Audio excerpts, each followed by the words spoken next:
divinely powerful in matters which they have no excuse in front of Allah subhanahu wa ta'ala. 15 of knowledge, 15 like this, did not be done by, as I heard one of the Ibarah Tullah, elder Tullah, was dealing with the teachings of Muhammad, Sheikh Abu Abdullaah Muhammad Nasruddin al-Albani say that sitting like this is after 30 years with the greatest scholar in our time in Hadith, an Imam from Ahlul Sunnah, that everyone recognizes him as not an alim, just an alim, but an alama, that which is more expansive than a scholar. And many have stated a mujaddid, because he revised what the Sunnah of the Messenger sallallahu alayhi wa sallam. How many Ibrahim Shakra said, this sitting like this, not for me. Sitting and discussing the issues of deen. And if it was not for the fact that I was forced to do it, I would not do it. And I have a good example in this. For these sittings are for the life of Imam Ahmad ibn Hanbal, Imam Shafi, Imam Abu Hanifa, Imam Malik ibn Anas, Sufyan Thawri, Sufyan ibn Uyayna, Layth bin Sa'd, scholars. Imam Ahmad ibn Hanbal, rahimahullaah rahmatun wasi'ah, rahimahullaah rahmatun wasi'ah, the Imam of Ahlul Sunnah wal Jama'ah, haqiqatan, in reality, not in claim, the Imam of Ahlul Sunnah wal Jama'ah, as witnessed by the Ummah, not as witnessed by a few individuals in a certain geographical location, witnessed by the Ummah, because of his great stand against the great trial of the Mihna, wherein the rulers of Islam tried to get everyone to accept the fact, the battle, the falsehood that they claimed that the Quran was created. And Imam Ahmad stood fast, as one of the Salaf said, Allah Ta'ala saved the Muslims, who saved Islam twice. Abu Bakr, Yawm al-Riddah, Abu Bakr, the day when the Arabs wanted to leave Islam, the day of apostasy, when the Prophet ﷺ passed away, and they did not want to give zakat, and they did not want to be Muslim, Abu Bakr said, we must fight them. And because he fought them, Islam was preserved. There's no doubt about that. That after the grace of Allah Ta'ala, then the fact that Abu Bakr fought them, Islam was preserved. And the fitna was as dark in the time of Imam Ahmad ibn Hanbal, rahimahullah. And they said, Imam Ahmad, Yawm al-Mihna. Imam Ahmad at the time of Mihna, of the man al-Mihna, at the time of the trial, he stood firm. The scholars say that Imam Ahmad, rahimahullah, memorized 1,000,000 ahadith. Memorized 1,000,000 ahadith.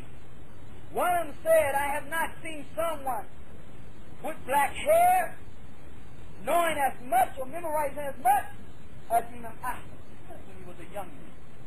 Because a scholar is the one who spent years and years of his life with the Book of Allah and the Sunnah of the Prophet sallallahu alayhi wa sallam, and the life and history of the companions and the scholars and those who follow righteously, and the books of fiqh and its usul, and the books of hadith and its usul, and the books of tafsir.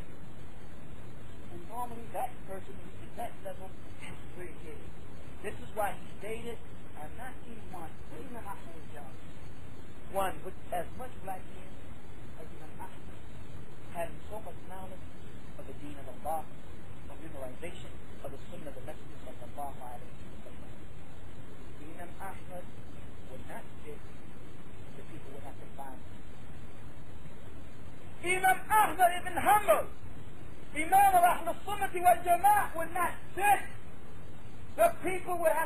behind him. Imam Ahmad, who wrote the Musnad, over 45 something hadith.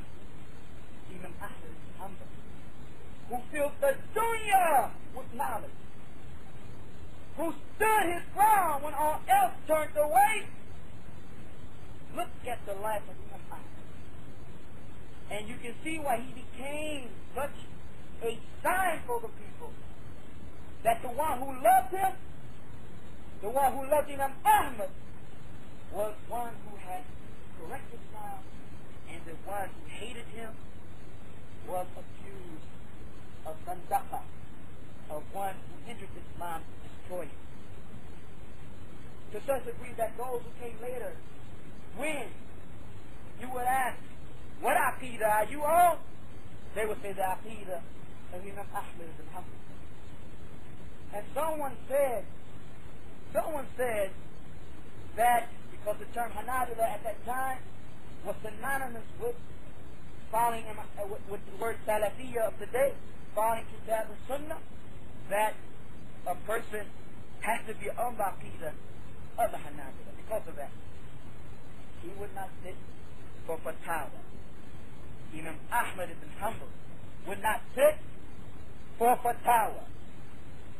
The fitna that we have today is that people have taken ignorant individuals as their leaders and have taken them, those who have no position to give fatwa, those who have not the right to give fatwa, and have taken their fatwa and are applying it and are living it as if it was revealed from the heavens.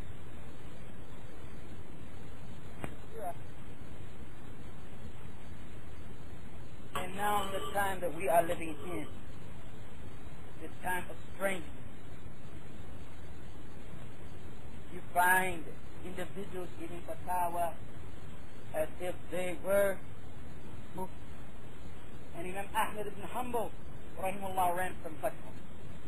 Another thing that is common on the tongues of the people, as mentioned by Sheikh Muhammad Rahim Shakra, is the student of knowledge. I'm not a scholar, but I'm a student of knowledge. If it is known that Sheikh Muhammad Nasruddin al-Albani, hafizahullah, who has spent 60, 70 years in hadith knowledge, and who the people consider and know to be imam and a scholar and the greatest muhaddith of this time, says, when people say, Ya Sheikh, O scholar, he says, I am of knowledge. Then that would indicate to us that some young individual, for someone who has not given that amount of time in knowledge, nor has been witnessed giving tazkiyah, reference of any of the scholars, that he has any knowledge, should not even consider it to be knowledge. If Sheikh Nasr, Muhammad Nasruddin al-Albani is saying, I'm a student of knowledge, then where does that leave everyone else? Where does that leave everyone else? Especially if you find an individual who Allah subhanahu wa ta'ala took from Jahiliyyah, took from Kufr, took from the worship of other than Allah subhanahu wa ta'ala, who didn't know who his Lord was, who didn't know what his deen was, who didn't know what the book of Allah was, who didn't know what the Sunnah Mustafa sallallahu alayhi wa sallam was, and Allah had mercy upon him and many others, and God